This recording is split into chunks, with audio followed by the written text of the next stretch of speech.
عليكم السلام.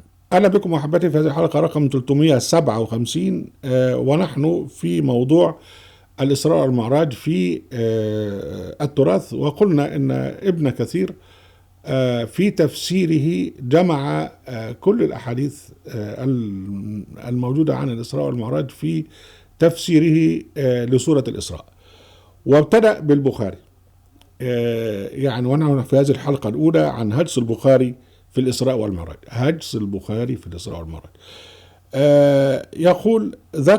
يقول تحت عنوان ذكر الأحاديث الواردة في الإسراء، يقول رواية أنس بن مالك قال الإمام أبو عبد الله البخاري حدثنا عبد العزيز بن عبد الله حدثنا سليمان وابن بلال عن شريك بن عبد الله قال سمعت أنس بن مالك يقول ليلة أسري برسول الله صلى الله عليه وسلم مسجد الكعبة إذ إنه جاءه 3 نفر قبل أن يوحى إليه وهو نائم في المسجد فقال لهم أيهم هنتعرض بالتفصيل لهذه الرواية وهنعرضها ونقراها في الحلقة القادمة. لكن هنا الأول احنا هنقف مع حاجة مهمة جدا، حكاية السند. هو الواضح إيه؟ الواضح أن يعني أحاديث الإسراء والمعراج تم تداولها عبر الأجيال من أيام عبد الملك بن مروان يعني لغاية العصر بتاع البخاري اللي هو 256 ومتوفى 256 في العصر العباسي الثاني. في خلال ما يقرب من 200 سنة كانت روايات الإسراء والمعراج يعني يتم تداولها، وبعدين جه البخاري بقى وقعد وقال لك ايه نعمل لها اسناد، ولأنه جاهل فعمل الاسناد بتاعه مضحك جدا. يعني هو بيقول لك ايه؟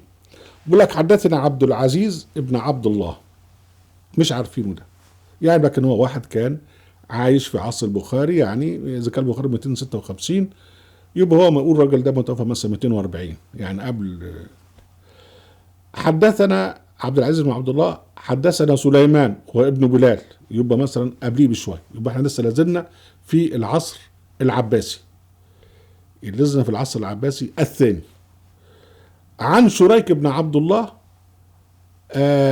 قال سمعت أنس بن مالك. هنا بقى المشكلة، يعني هو الشيخ اللي هو سليمان اللي هو ابن بلال ده، لنفترض ان هو لقي شريك ابن عبد الله وروى عنه.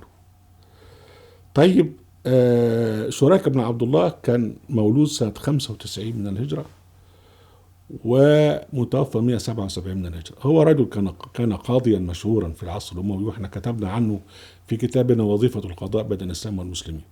كان راجل قاضي مشهور وأدرك العصر العباسي وعاش من 95 إلى 177. العصر الأموي انتهى سنة 132 وبدأ العصر العباسي الأول من سنة 132. يبقى الراجل ده اللي هو شريك بن عبد الله النخعي عاش مخضرما، يعني عاش أدرك العصر العباسي وهو مولود في العصر الأموي. ده كله كلام جميل جدا. لكن بقى بقول لك ايه، ان شريك بن عبد الله هذا قال سمعت أنس بن مالك يقول ليلة أسري بالرسول صلى الله عليه وسلم من مسجد الكعبة إذ جاءه 3 نفر قبل أن يوحى إليه وهو نائم في المسجد الحرام. طبعا قلنا نحن هنناقش المتن، الكلام ده هنناقشه بعدين، لكن احنا في حكاية ان شريك بن عبد الله قال سمعت أنس بن مالك يقول كذا. نمرة واحد، أولا أنس بن مالك حين حدث الإسراء يعني كان طفلا في المدينة ولم يرى النبي، لأن الإسراء حدث في مكة، فإزاي هو ولم يكن موجودا في مكة كان في المدينة إزاي يحكي عن شيء لم يشهده؟ يقول لك يعني يقول ليلة أسري برسول الله صلى الله عليه وسلم من مسجد الكعبة أنه جاء 3 نفر إلى آخر الكلام.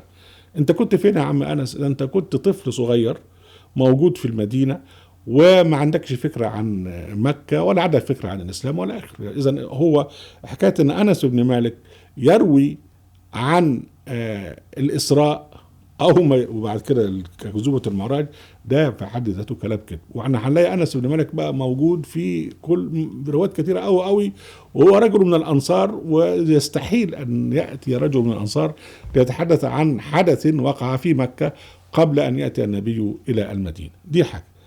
الحاجة الثانية وهي مضحكة جدا، إن شريك بن عبد الله مولود سنة 95 من الهجرة، ده راجل مشهور يعني.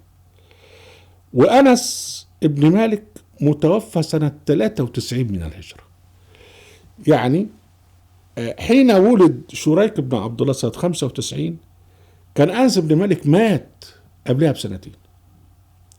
يعني إذا لم يلقه، يعني حتى لو كان اتولد في أواخر أيام أنس بن مالك كان عيل، كان يكون عيل صغير، ما يصحش مثلا كان مثلا قول إن هو كان اتولد سنة 85 يبقى هيكون عنده طفل صغير، برضه ما ينفعش.